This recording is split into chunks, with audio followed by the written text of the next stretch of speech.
something to you. व्यक्तिगत गवाही के तौर पे मैं आपको कुछ बताना चाहूंगा। Those children who have performed good in their Sunday schools have also performed wonderfully in their schools. वो बच्चे जिन्होंने संडे स्कूल के टेस्ट में बहुत बढ़िया परफॉर्म किया है, उन्होंने अपने स्कूलों में भी बहुत बढ़िया परफॉर्म किया। I have seen it. मैंने इसको देखा है। Because you know, when you give your work and time to God, God multiplies it and gives you back. क्योंकि जब आप अपने काम को और अपने समय को खुदावंद को देते हैं, खुदावंद उसको मल्टीप्लाई करके आपको वापस लौटाते हैं। Don't take your Sunday schools lightly. तो अपने संडे स्कूल्स को हल्का मत जान। You don't know the labors which are being put, and I'll say to the parents, kindly see to this that your children be a regular part of that Sunday school. और मैं माँ बापों से भी कहना चाहूंगा कि वो इस बात को ध्यान से देखें कि उनके बच्चे रेगुलर अटेंडेंस दे सके इस संडे स्कूल में, और खुदा बड़ी बरकत दे। That's right. बात सही है। Some people say no, that is some denominational kind of a thing. No, it is not. कुछ लोग कहते हैं ये डिनोमिनेशन जैसी बात है, ऐसा नहीं है। Even our prophet had it. यहाँ तक कि नबी ने भी इस काम को किया। And he in fact used the term that we are the senior most class. और यहाँ तक कि उन्होंने इस शब्द को इस्तेमाल किया और उन्होंने कहा कि हम सबसे ज्यादा सीनियर मोस्ट क्लास हैं। And he used to many times say, let us take it as a Sunday school lesson. और कई बार आपने देखा नबी ने इस बात को कहा कि आइए हम इस विषय को एक संडे स्कूल के रूप में लें। That's right. बात सही है। Sometimes he waited for the children to come back out of those rooms. और कई बार वो इंतजार करते थे कि वो बच्चे जो हैं वो उन कमरों से बाहर निकल के आ जाएं। And one specific message I would like to say. और एक खास संदेश जिसको मैं आपके सामने बताना चाहूंगा। When he was preaching that message, ever present water from the rock. जब वो संदेश को प्रचार कर रहे थे कि ever present water from the rock, यानी कि चट्टान में रहने वाले हमेशा का पानी। And when he called the altar call, और जब उन्होंने उस जगवेदी को बुलाया, only the Sunday school children raised their hands. केवल संडे स्कूल के बच्चों ने अपने हाथों को उठाया। There was no elder one. कोई और था नहीं वहां पर। And then he said, why little children? और तब उन्होंने कहा क्यों छोटे बच्चे? In that altar call he said that. उस altar call में उन्होंने इस बात को बोला। Very significant. बहुत ही मार्के की बात है। That from their young age our children are taught the word of God. कि हमारे बच्चे इस छोटी सी उम्र में उनको खुदा का कलाम सिखाया जाता है। And you observe it.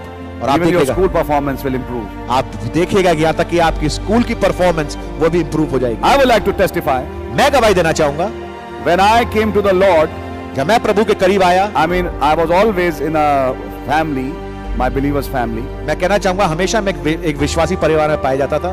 And 1985, I had given my 10th standard board. और 1985 में मैंने अपनी 10वीं कक्षा की परीक्षा दी। And by the grace of God I cleared it, yes. और खुदावंद के अनुग्रह से मैंने उसको क्लियर किया। But my mind had not yet opened. लेकिन मेरा दिमाग अब तक के खुला नहीं था। But that was the time between 10th and 11th when I took baptism.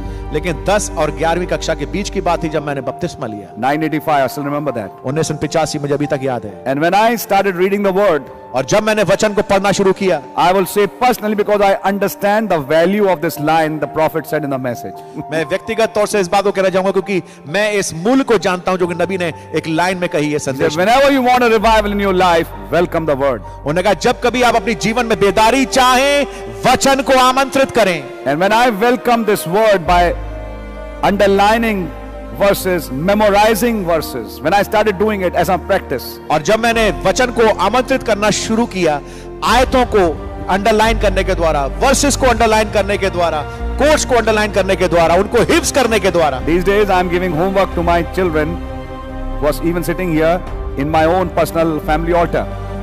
यहाँ मैं अपने घर में, अपने निजी परिवार में अपने बच्चों को भी इन दिनों में होमवर्क दे रहा हूँ। And I give them one verse every day to memorize. और मैं they're doing it. और मैं उनको एक आयत रोज देता हूँ ताकि वो उसको याद करें। You see, memorizing Bible verses is going to pay you a lot.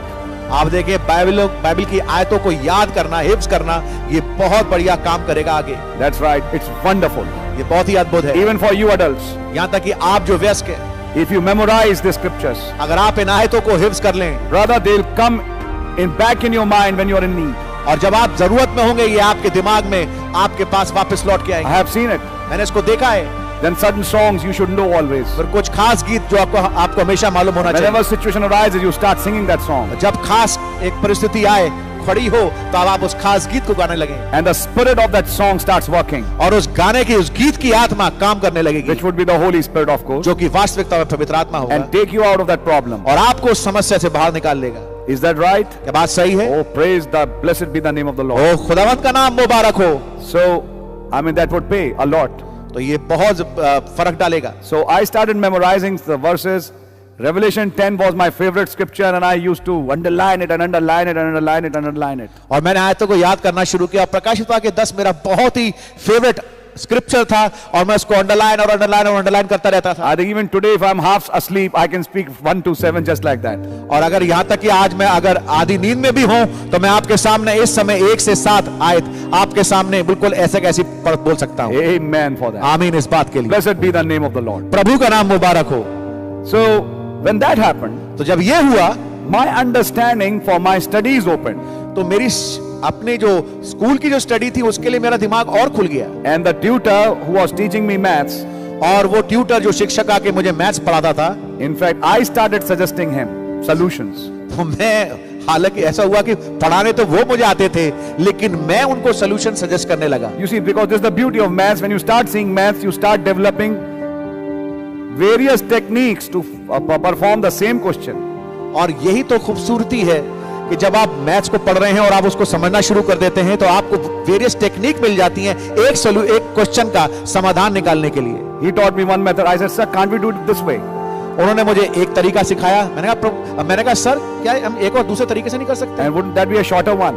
और क्या ये छोटा तरीका नहीं होगा? That's right. बात सही है। But all that happened when I welcomed the word in my life. लेकिन ये सब तब हुआ जब मैंने वचन को पहले आमंत्रित किया अपने जीवन में। That's what I'd like to tell you students. यही मैं आपको जो विद्यार्थी हैं आपसे कहना चाहूंगा। मैं ये बनना चाहता हूं, मैं वो बनना चाहती हूं। God bless you. Yes. But the most important thing is first welcome the word. लेकिन सबसे महत्वपूर्ण बात है पहले वचन को अपने जीवन में उसका स्वागत करें।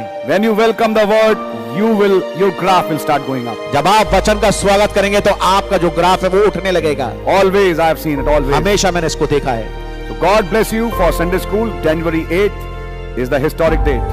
और याद रखिए कि संडे स्कूल के लिए जनवरी 8 एक ऐतिहासिक दिन होगा। A day when you will be tested, the senior school, I mean.